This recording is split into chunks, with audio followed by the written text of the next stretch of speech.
Now imagine there are two brains. One allows you to instantly get on with what you see as a really simple task, a process that you just have to follow, first completing stage 1 before moving efficiently onto stage 2, which again you glide through without distraction, your mind quickly entering a state of flow in which what you are writing comes out effortlessly.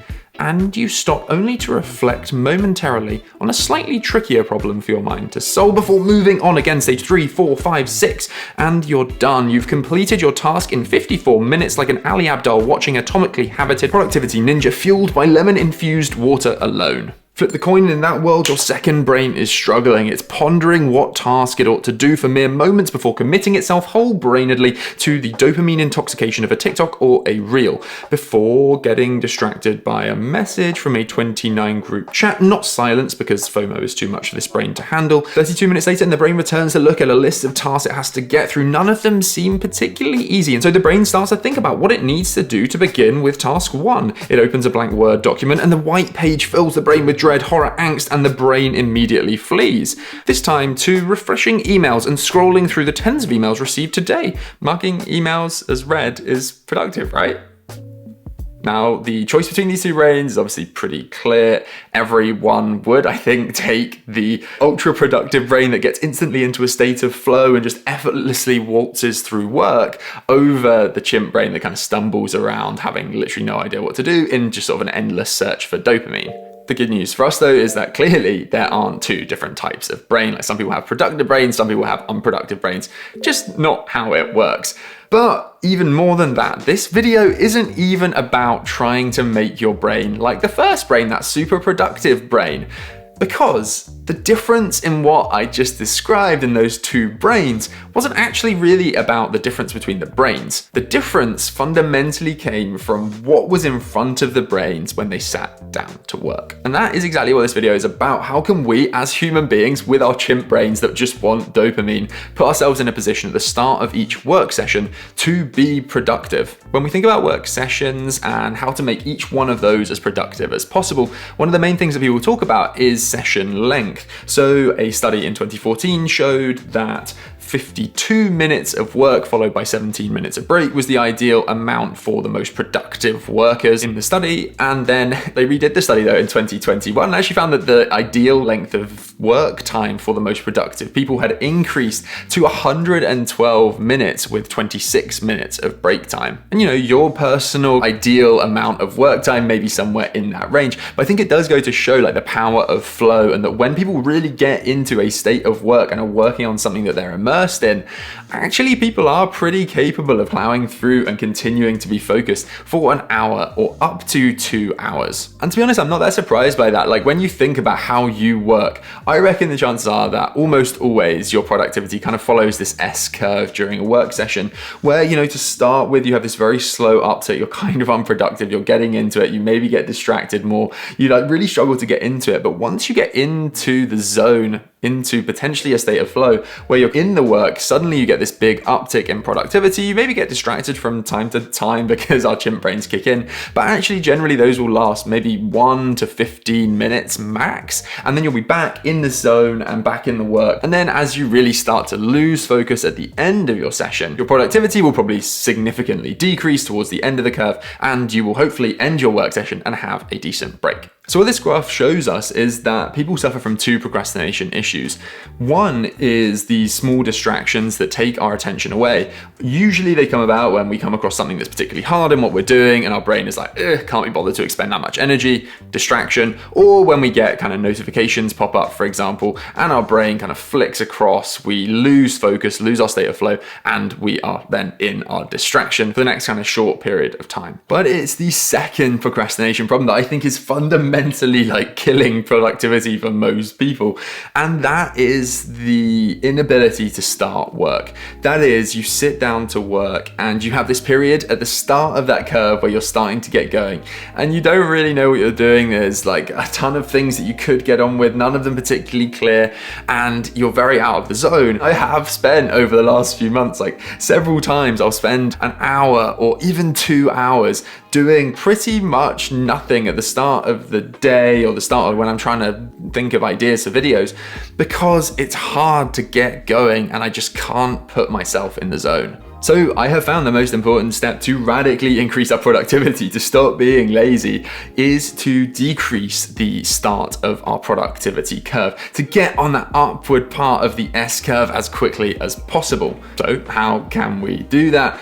Well, if you just consider for a moment, like the two different feelings. One is you sit down at your desk and you know that feeling where the next morning you sat down, you've been working on something the day before and you can't remember, like for me, for example, the names of the legal entities are kind of blurry. I read a contract that I was working on last night and it feels totally alien. I feel like I'm reading something that I haven't ever looked at before, but I was looking at this last night and it seemed to make total sense. Compare that with when you're 20 or 30 minutes into a good work session and what you're working on just makes sense to you. It's kind of like innate in your brain where you've got to a stage where you don't even really have to think about names of legal entities. It's like this clear picture has formed and you feel totally at one with what you're doing. Now, we will never ever obviously start a day after a night's sleep having not looked at anything yet like that. But what we must absolutely do is make sure that getting into our work and that feeling of being totally alien with what we were doing previously doesn't ever happen, because it's that feeling of like just, I don't know what to do, overwhelm, that causes us to procrastinate potentially for ages. But before we get into the practical techniques that will massively reduce the time you spend procrastinating, I want to very quickly tell you about today's sponsor, Masterworks. The hardwiring of our chimp brains causes us to procrastinate, and it also has a massive impact on the way we make decisions in the world of investing. Cognitive and emotional forces can lead to irrational decision-making, excessive trading, and therefore underperformance. This was shown in a classic study in which more passive traders achieved a portfolio return of 18.5%, while more active traders achieved a lower 11.4% return. My personal approach to investing aligns with this study, even more so given current geopolitical and macroeconomic uncertainty. Invest gradually in a diverse range of assets and asset classes, and hold those investments for the medium to long term. So when I heard about Masterworks, I had to get in on the action and tell you about them. Masterworks enables investors to gain access to the high-end art market. The art market has doubled S&P 500 returns over the last 25 years and has shown even stronger performance at times of high inflation. On top of that, contemporary art has a negative correlation with other asset classes. So the only problem, it costs millions of dollars to add blue chip art to your portfolio.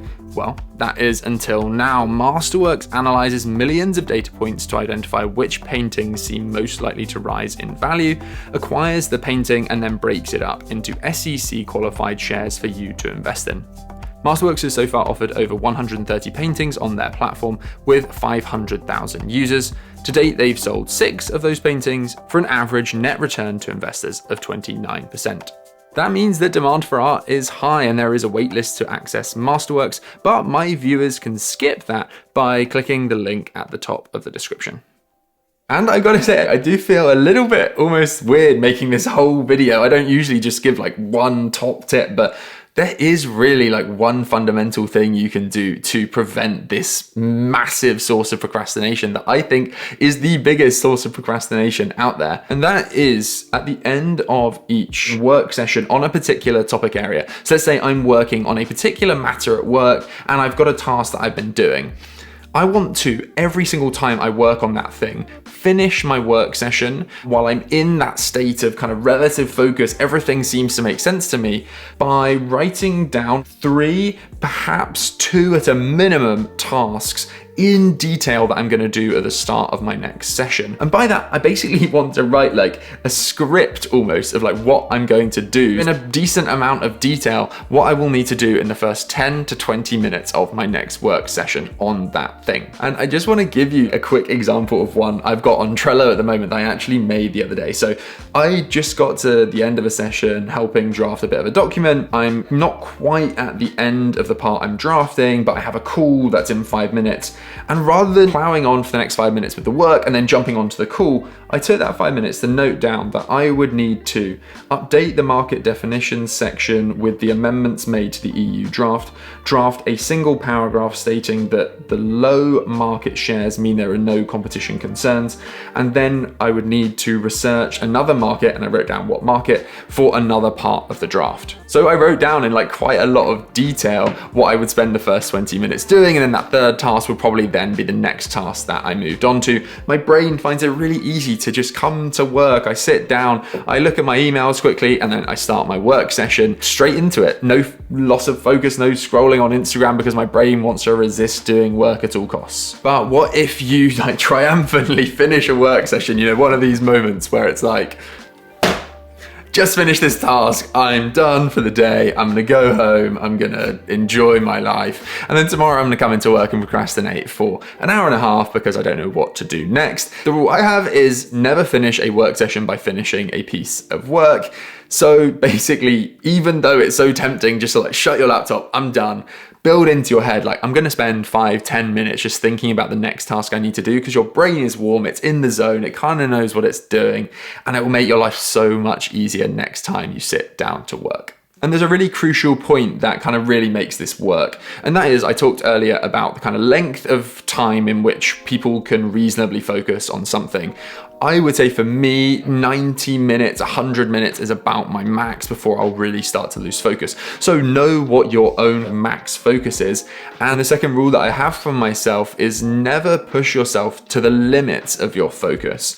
And I think of myself here like a marathon runner, right? So I run 26 miles, it hurts. And if I told a marathon runner at the end of that 26 miles, you got to run another mile, they would find it so difficult because it's such a like draining exercise that by the time you get to the end of your marathon, all you want to do is stop.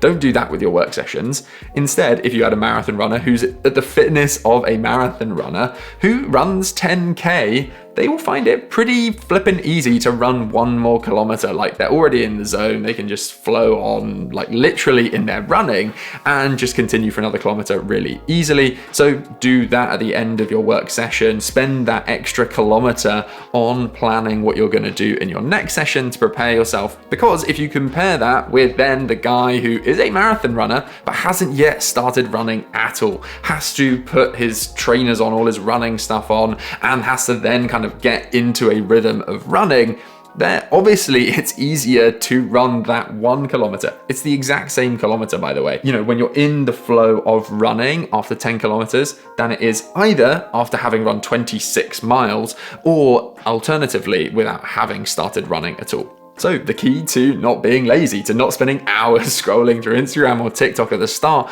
of your day or your work session or between work sessions, is to help yourself.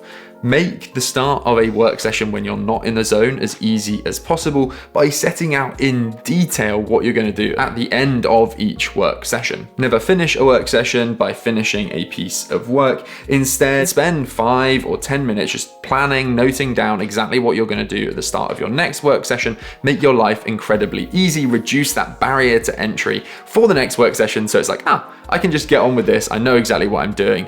Easy. And finally, make it really easy for yourself to do this exercise of kind of preparing for your next work session by not pushing the boundaries of your focus. Don't push yourself for 3 hours, be exhausted at the end of that, and then just need to take a break, which means that your break will probably last for 2 hours. Instead, spend maybe 60 to 90 minutes working and then 10 minutes quickly going through what you're going to do at the start of your next work session.